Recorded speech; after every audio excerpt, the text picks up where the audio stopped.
Hi and good evening. Today I am introducing you to Mr. K.G. Suresh. He is the Director General of Indian Institute of Mass Communication.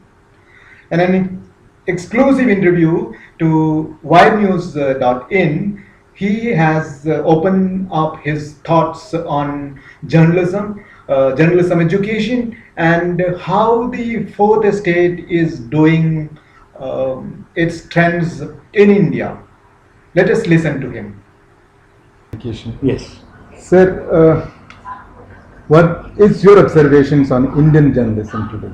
Basically, a lot of things are happening. People are blaming the media for many reasons. And how do you rate Indian media? Well, you see, when the Indian media, if you look at the history of Indian media,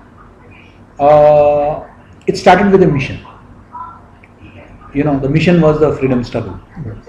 So a lot of people came into it with a mission to serve the country, to fight for the country's freedom, and post-independence to rebuild the nation. So there were very loftier motives which inspired the media and which inspired people to come into. Media profession was never looked at as lucrative, profitable, forget profitable. Rather, even the entrepreneurs who got into it came with a mission.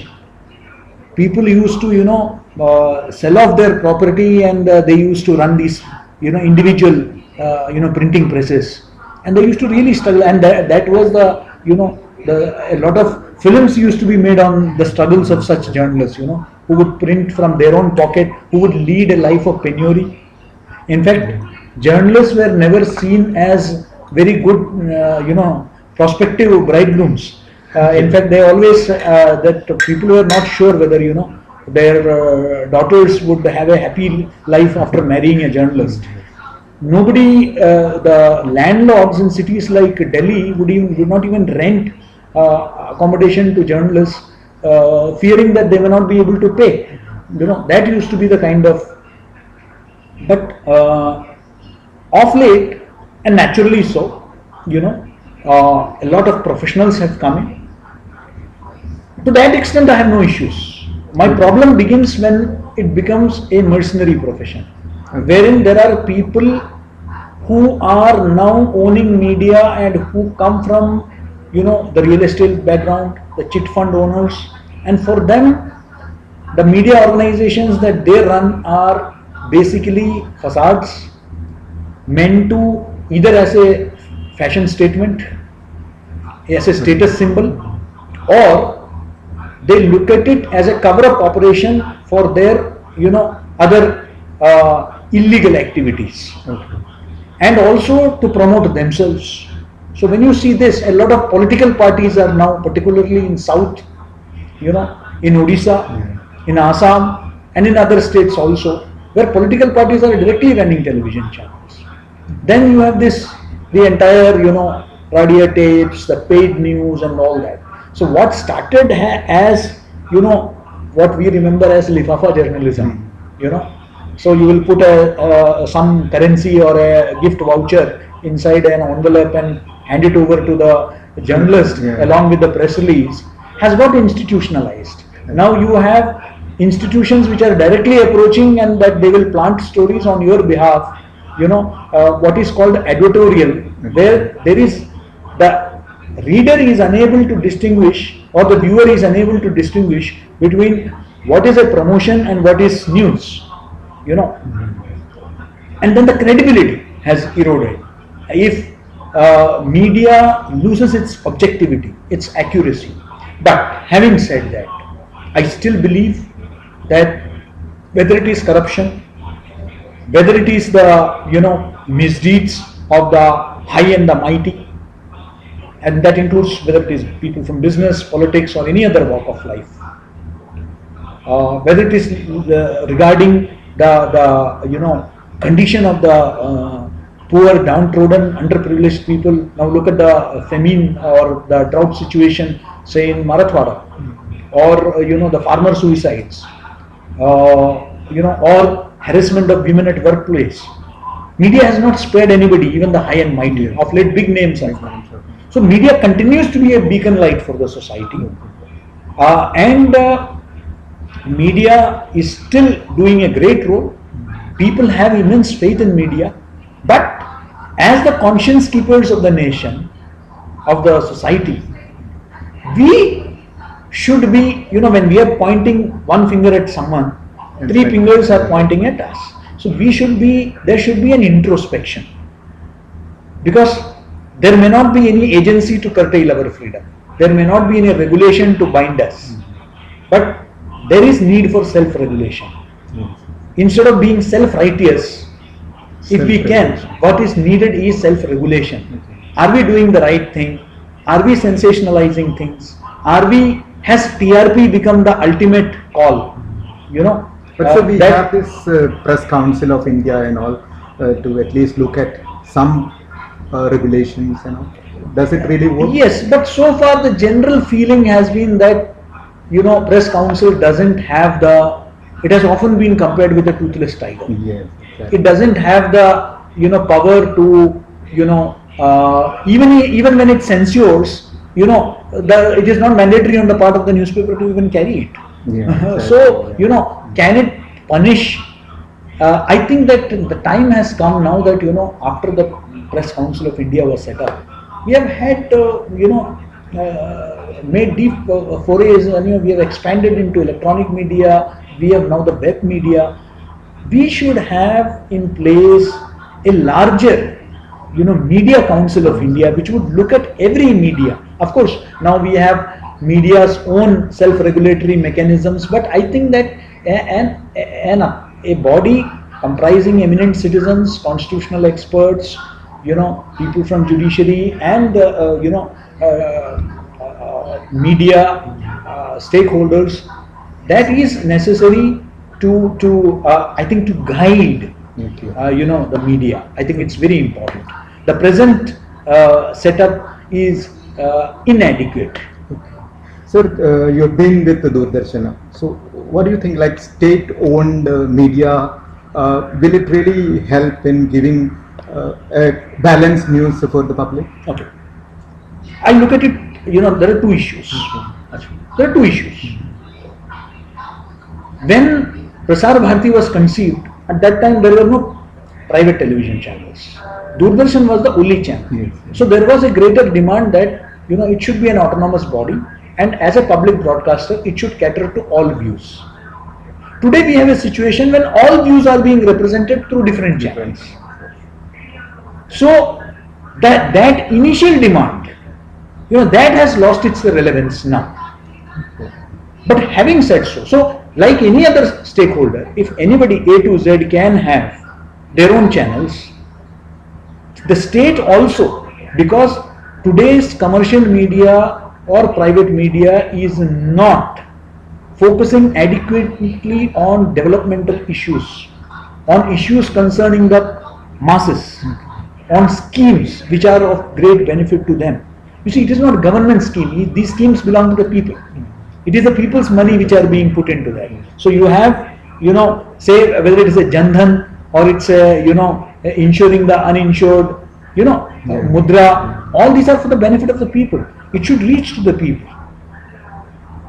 Yes, we may have a problem if any, some specific individuals are being promoted. But if government schemes are being promoted, which are for the benefit of to educate, create awareness, I think that it is equally important. So the government having its own channel, there should be no problem with it. Yes, we can certainly even look at the government having a channel of its own, and also there being a public broadcaster also in place. There is nothing wrong in it.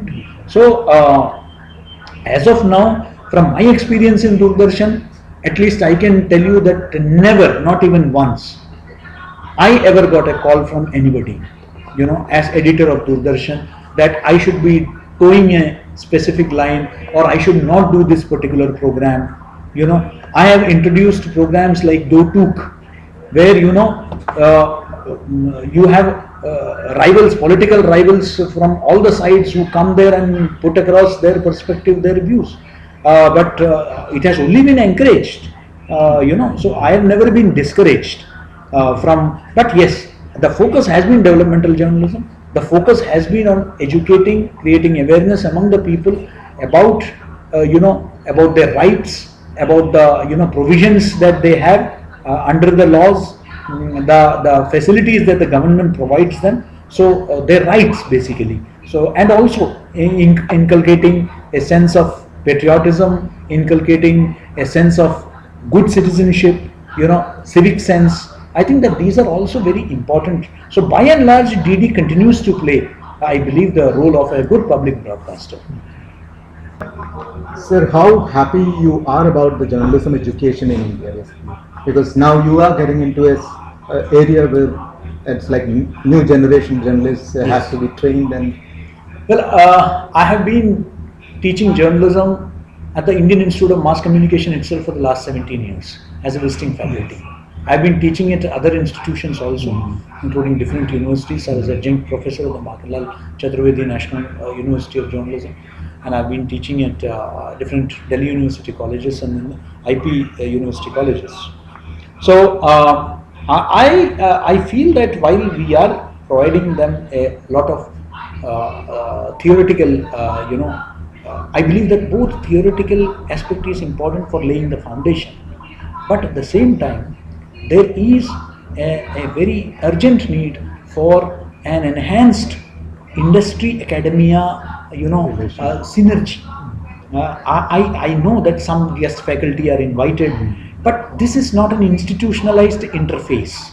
I believe that it is more important because today I find that a lot of media houses are not giving, internships. Because they have their own. They have their constraints, or they have their own institutes. But apart from that, they are not very encouraging towards that. I believe that media should realize, media industry should realize that it is our responsibility to groom the next generation. But then we should not be complaining that, look at the stuff that we are getting. You have to, that's your future generation. That is, well, you see, it's a competitive market. The best should, win. It's a survival of the fittest. So in which, it is also there, I think that it is very important that in-service training or refresher courses that we are no more providing, except for some big television channels or some big newspapers who get exposure, international exposure or whatever. By and large, I find that once a media person passes out, he thinks that he has conquered the world, and there is no need for him to, whereas in every other profession, I mean, for me, the model is the continuing medical education programs, CME program, where even senior most doctors attend it to get themselves updated with the latest in medical technology and medical science. What is happening around the world. Why don't we, as media professionals, there are of course some media professionals at their young age, they go for scholarships and, but we are not having enough media personnel who should be coming, should have a back to school approach, that once in a while they should come back to their schools or institutions like the Indian Institute of Mass Communication for a refresher course on what is the latest on the technology front, what is the latest on the content front, how writing style has changed the world over, in the last so many years. I think that it's very important that this interface, so when I'm talking about interface, it's not just about students going to industry, but also about industry coming back to school. I think that this kind of a symbiotic and a synergized relationship is the need of the hour. Because you see, there are aspects which, often one, tends to forget. So I think while the foundation, so it is equally important that the theoretical foundation has to be there. At the same time, the practical exposure. But sometimes I find that the emphasis of private media institutions, so much on the practical aspect that the theoretical aspects, whether it is the history or even, for example, I find it very strange that why should journalism students be only studying journalism? Because journalism, when you go out as a journalist, you are dealing with politics, you are dealing with science, you are dealing with the environment, you are dealing with so many things. Shouldn't you get an exposure to that? So I would love to have people from all these disciplines coming and, interacting with my students. Because we teach them editing, we teach them the 5Ws and 1H, but we don't teach them, what is happening in the agricultural front, what is happening in the rural development front, what is happening in the science front. I think it is very important that they constantly engage with people from different disciplines. Sir, these press clubs all over in India, they have, say, supporting the working journalist in a way, and then some of them are running media courses also. Is it possible that IIMC support them with the study materials or course curriculums and certification? And Well, all nobody that? has approached us so far. Okay. At least I am not aware of it. But certainly, IMC as the country's premier media institution, and which and as an institution set up with the main objective of setting the benchmark for media education in the country, we will be happy to share our knowledge base, our expertise with such institutions. We can, we are open to the idea of entering into, collaborations. You see, we are working with so many agencies. On 25th, if you can come to India Habitat Center, we, along with the UNICEF, on public health information, we have trained our students. So we do undertake a lot of courses, and we can certainly look at it that whatever assistance we can provide within our limited resources and constraints, we'll be too happy to share it with the industry. We are here for the industry. We are here for the media. Because a lot of them have issues on getting quality content for that matter. Yes. And even in some cases, the certification also matters. Like Well, in you see, India. we will have to look into that because we are not affiliating any institution with us. But we can always share experiences. We can always have joint workshops. We can always have, interaction. Because we have got these 5 centers across the country, from Jammu in north to Kottayam in Kerala. So these centers, one of my objectives is to ensure that these centers also, become the media hub in their respective state and regions. So gradually, I think that say Thiruvananthapuram Press Club is there. They can closely interact with. They have a course run. Yes, certainly. And, But maybe we you might should- have gone there also. Yeah, for the I have not classes. gone to Kottayam so far because I've taken over only a fortnight back. So I will be visiting these centers, Okay. and as I said that I am all for all for diversification and expansion. But before that, we have to consolidate our strength.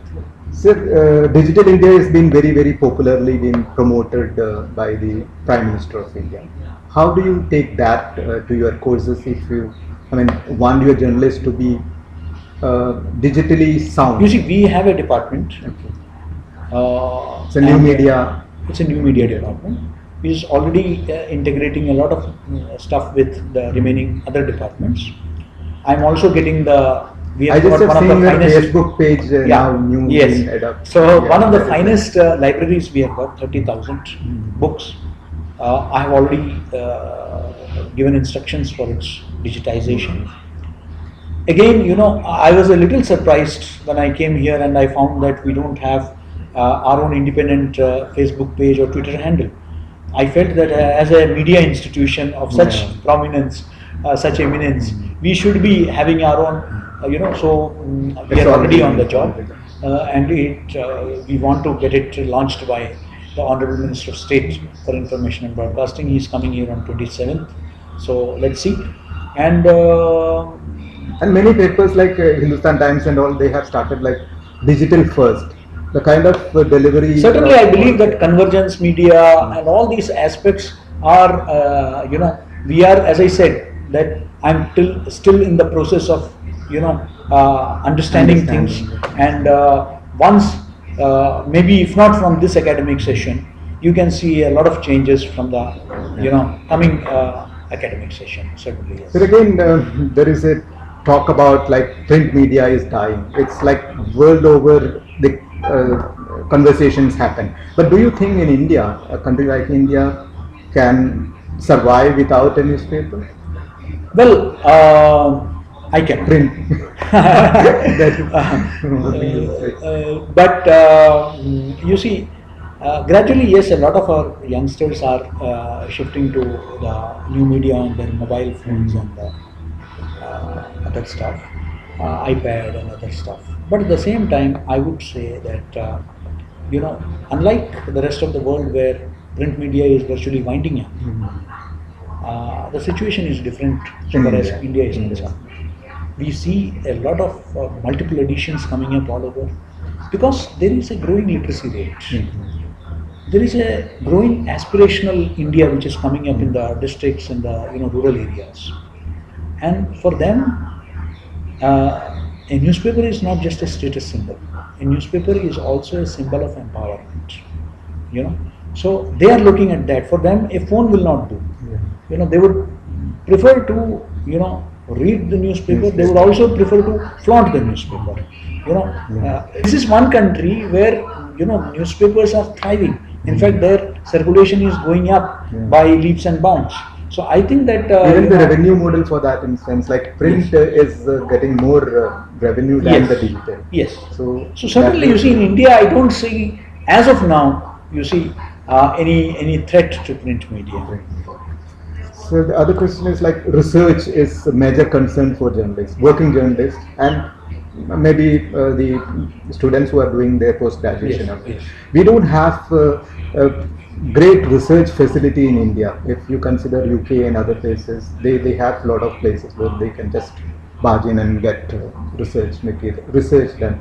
Especially if you look at the doctorates done in India, which is like media related, is very, minimal. If you consider things, can we have some facilities? You see, we have, as I told you, we have a very good research department at IMC, and one of my focus areas, as I said, after I joined, one, improve the quality of media training. 2, improve the quality of research. 3, improve the quality of publications. These are the core areas that I am looking at. So research, what all can be done, and I feel that it is very important that of late there has been a long pendency. When I came here and found out, we have a very highly respected journal for media, but that's not been coming out. So one of my priorities is to bring it out on time. It will be a peer journal of international standards, so we can get quality papers. Today, somehow, I regret to say this, but somewhere the emphasis is on, even in the academia, on API marks and according to UGC norms. Somehow get some papers published in somewhere, attend few seminars and, get That's professorship. mandatory for the professors. So I think that research,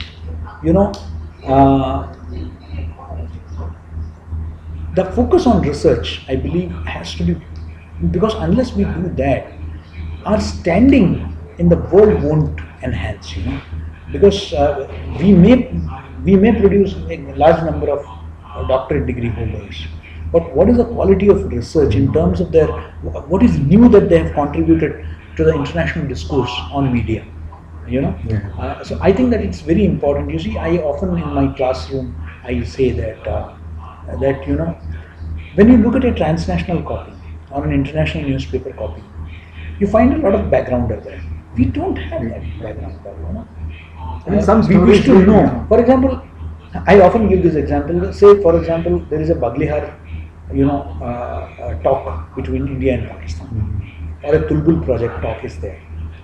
Now we will mention that secretary level talks on Tulbul to start on so and so. Where on earth is this Tulbul? What is the Tulbul all about? What is the dispute all about? That kind of backgrounding work doesn't, is not, we just, give it in 2 lines or 4 lines. But even media organizations, with some notable exceptions, generally don't invest much in research. In fact, they don't even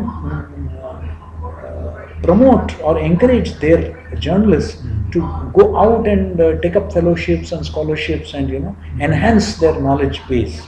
In fact, the whole feeling is to restrict. If a journalist wants to do some research, he will have to either resign from the job and go. That kind of a security should be given, that you go. Okay, come back, your job is safe, and you contribute to our growth. That kind of a, I think that to enhance the knowledge base. You see, we have a lot of information, but knowledge, I think that is an area where we should focus. Maybe on. Indian media houses are not very particular about it. I have a. That is because I believe that, as I said, that the investment, Mhm. it's very important that we invest. Invest. You see, not only in terms of money, but also human resources. Human resources. These things will have to be invested. Without investment, you can't expect returns. So do you have any new courses which you are planning for this academic year? Well, as I told you, we have already made before my joining, Ah. the admission notices have been issued and the exams are being Yeah. held. Yeah. So maybe during the year I may have some short-term, mid-term courses, or some short certificate courses. Okay. But regular courses I would be able to introduce only from the next session. And so, do you think that there is a need for focused, specialized subjects like fashion journalism, sports journalism, business journalism, medical journalism, or technical journalism? for They that may matter? not be. I won't say that they may require a full 1 year course or a diploma course or a degree course, But because any journalist has to be a journalist first. Yeah. This can be a specialization.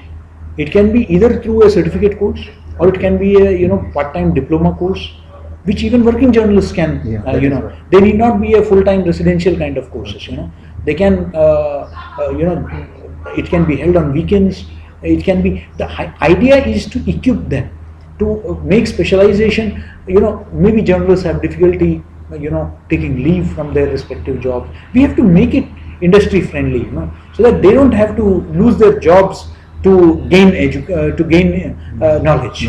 You see, so I think that for working journalists, our emphasis would certainly be on providing part-time or say a week-long refresher course or a fortnight-long course or something like that, when they can come and they need not spend a year or something like that.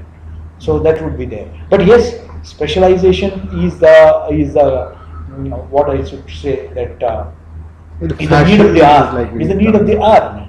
A general physician cannot conduct a surgery. So And people look at that degree board wherein you say that if you are an MS ortho or a MS pediatrician, then only you go so to- yeah. So certainly, I think that it would give them skills because the skills are comparatively different. You see, say for example, a general reporter or for example somebody covering defense, somebody covering conflict areas, somebody That covering, is as I being said, learned on public job health, these days. public health.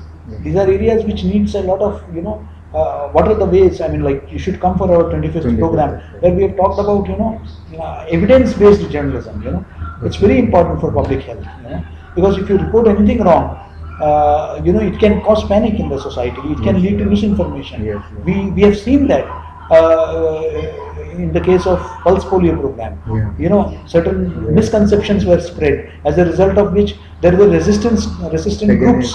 yeah. In certain communities there were resistance, which we had to really took a lot of time for international organizations and governments and local governments to really persuade the people to adapt that.